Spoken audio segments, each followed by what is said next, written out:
दरम्यान मुख्यमंत्री शिंदेंनी माजी मुख्यमंत्री उद्धव ठाकरेंवर टीका केली आहे। 2019ला उद्धव ठाकरेंनी फसवलं असं शिंदे म्हणाले। 2019ला लग्न एकासोबत केलं आणि संसार दुसऱ्यासोबत असा घणाघातही शिंदेंनी केला आहे। तर ठाकरेंनी एकदा नाही दोनदा फसवल्याचं शिंदे म्हणाले।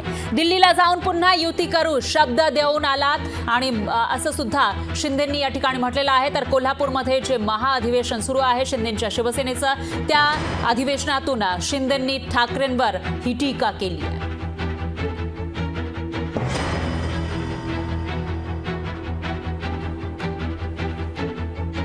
म्हणता आम्ही हिंदुत्व सोडलं नाही।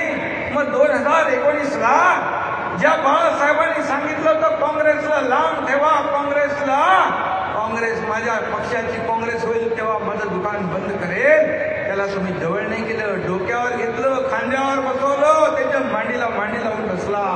तेव्हा हिंदुत्व कुठे गेलं होतं हिंदुत्व? जेव्हा सावरकरांचा भर सभागृहामध्ये अपमान होत होता तेव्हा कुठे तुमचं हिंदुत्व गेलं? तुम्ही दिल्लीला गेले, अजित पवार आणि अशोक चव्हाण यांच्या बरोबर बाहेर काही विषयावर बोलले, नंतर आतमध्ये गेलात, मोदी साहेबांबरोबर बसला, बाहेर येऊन तुम्हाला घाम आला, तुम्ही 2 ग्लास पाणी पिलं, हे मला आपल्या अजितदादा आणि अशोक चव्हाण यांनी सांगितलं। तुम्ही खोटं कधी बोलतोय? आणि तुम्ही त्यांना कमिटमेंट करून आला की आता आपण एकत्र येऊया आणि आपली युती करूया। म्हणजे एकदा नाही, तुम्ही 2दा फसवलंय। लोकशाही मराठी ऐका, पहा, जागरूक रहा।